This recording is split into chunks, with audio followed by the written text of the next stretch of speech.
یہ ایک سوال بھی ہے کہ ازواج رسول میں بہت ساری ایسی خواتین ہیں جن کے ساتھ ظاہر رسالت مآب اٹھتے ہیں، بیٹھتے ہیں، سفر کرتے ہیں، معمولات ہیں، مگر جناب ام المومنین کو یہ خاصہ حاصل ہے کہ کثرت روایات آپ سے لی گئی ہیں۔ اس میں کیا شفقت ہے اور کیا مہربانی ہے؟ دیکھیں، سب سے پہلی بات تو یہ ہے کہ خود ام المومنین حضرت عائشہ صدیقہ رضی اللہ تعالی عنہا کا وقت بہت زیادہ رسول اللہ صلی اللہ علیہ وسلم کے ساتھ گزرا. پھر ان کی عمر کا، بچپن کا وہ حصہ رسالت مآب صلی اللہ علیہ وسلم کی ازدواجیت میں اور نکاح میں آیا جو تعلیم و تعلم کا زمانہ ہوتا ہے. اور یہ کئی اشارات بھی ایسے ملتے ہیں کہ خود رسول اللہ صلی اللہ علیہ وسلم کے عقد نکاح میں حضرت عائشہ رضی اللہ تعالیٰ عنہا کو اللہ رب العزت کی طرف سے لائے جانے کا یہ جو خدائی فیصلہ تھا، تو در حقیقت یہ تھا ہی نشر و اشاعت اسلام، نشر و اشاعت و حفاظت حدیث، اور آپ صلی اللہ علیہ وسلم کی گھریلو زندگی کو امت کے سامنے بیان کرنے، اور آپ صلی اللہ علیہ وسلم کی نجی زندگی کو، جس کو خود رسول اللہ صلی اللہ علیہ وسلم نے ارشاد فرمایا جو گھر کے اندر معاملات ہوتے ہیں وہ تم امت کے سامنے احکام شریعت کو واضح کرنے کے لیے بیان کرو. تو اس لیے یہ ایک طرح سے خواتین اور ازواج مطہرات میں حدیث کے حوالے سے ایک یوں سمجھیے کہ مشنری انداز کے اندر ماشاءاللہ مبلغات الحدیث کے طور پر اس منصب کے طور پر آ کر کے فائز ہوئی ہیں. اور علم، اللہ رب العزت نے جو ان کو عودیت فرمایا تھا، آپ نے ابھی علم اور تدریس کی بھی بات کی، پھر علم حدیث کی بھی بات کی. میں اس سلسلے میں مستدرک کے کچھ چیپٹر ذکر کرنا چاہتا ہوں. مستدرک للحاکم، اس کے اندر حضرت عائشہ رضی اللہ تعالیٰ عنہ کے فضائل و مناقب پر علمی انداز کے اندر مختلف صحابہ کرام اور تابعین کے اقوال مستدرک حاکم کے اندر جمع کیے گئے.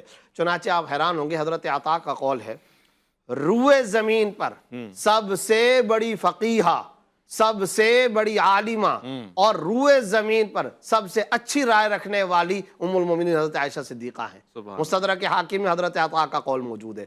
حضرت عروہ ابن زبیر کا قول، عجیب و غریب بات وہ کرتے ہیں. وہ فرماتے ہیں کہ قرآن فرائض سے مراد علم وراثت ہے، میراث، ترکہ اور جائیداد کے حکام، قرآن، فرائض، حلال، حرام، آگے چلیں علوم کی فہرست بیان ہو رہی ہے. حضرت عائشہ صدیقہ کے علوم کی فہرست کے اندر علوم کون کون سے رہے؟ عرب کی تاریخ، فقہ، طب،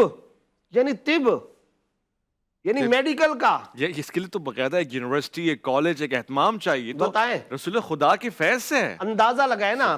طب، شاعری اور علم فرائض، حلال، حرام، عرب کی ہسٹری اور فقہ، اس میں حضرت عروہ ابن زبیر کہتے ہیں میں نے اپنی زندگی میں اس سے بڑا عالم کوئی نہیں دیکھا. سبحان اللہ. یہاں اندازہ لگائیں، یعنی ایسی جامع الکمالات شخصیت، ایسی ہمجیت شخصیت. اور پھر آگے چلے، یہ ہو گیا حضرت عروہ ابن زبیر کا قول. امام زہری نے کیا لکھا ہے؟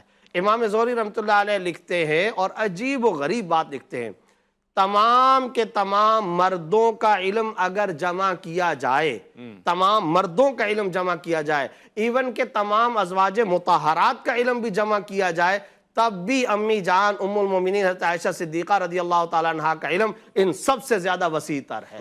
تو شاعری کا علم، عرب کی ہسٹری کا علم، فرائض کا علم، تاریخ کا علم، فقہ کا علم، قرآن کا علم، فرائض اور حلال و حرام کا علم، ان سب کی جامع الکمالات شخصیت ام المومنین حضرت عائشہ صدیقہ. اور میں آج قاری صاحب نے واقع افک کے بارے میں بات بیان کی، اس حوالے سے ایک بات آپ سے عرض کرتا ہوں اور بڑی گہری بات ہے. علامہ سیوطی نے خصائص کبریٰ کے اندر علامہ زمخشری کا ایک قول نقل کیا ہے. انہوں نے کہا ذرا ان آیتوں کا کبھی مطالعہ کریں.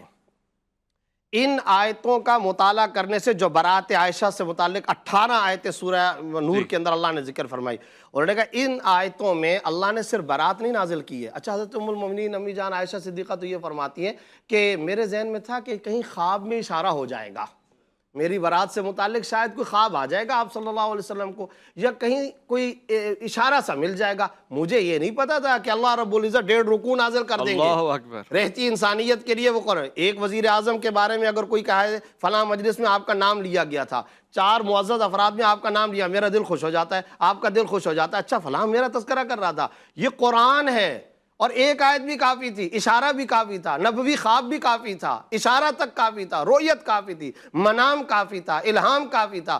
1.5 رکوع نازل ہو گئے اور برات عائشہ رہتی انسانیت تک کے لیے یہ نقوش حضرت عائشہ رضی اللہ تعالیٰ عنہ کی برات. علامہ زمخشری کا میں قول نقل کر رہا تھا، انہوں نے فرمایا کہ اگر ان آیتوں کا مطالعہ کرو، پورا قرآن توحید ہے، قرآن پہ سب سے زیادہ زور توحید پر دیا گیا، لیکن جو سختی اور غضب خداوندی، جس طرز اور سخت وعیدوں کا انداز ان آیات کے اندر ہے، اصنام پرستی اور بت پرستی کے ذیل میں بھی اللہ کا وہ لب و لہجہ نہیں ہے، جبکہ شرک اس کو گوارا نہیں ہے۔ اندازہ لگا لیں۔ اچھا پھر کیوں؟ اگلا جملہ بڑا اچھا لکھا ہے، وجہ اس کی یہ ہے دراصل یہ عصمت، طہارت و برات عائشہ کا معاملہ تھا، یہ زوجہ رسول کی برات کا معاملہ تھا، اس لیے یہاں جو خدائی لب و لہجہ آیا وہ بت پرستی کے ذیل کے اندر بھی ایسا لب و لہجہ نہیں ہے، یہ علامہ زمخشری کا قول ہے۔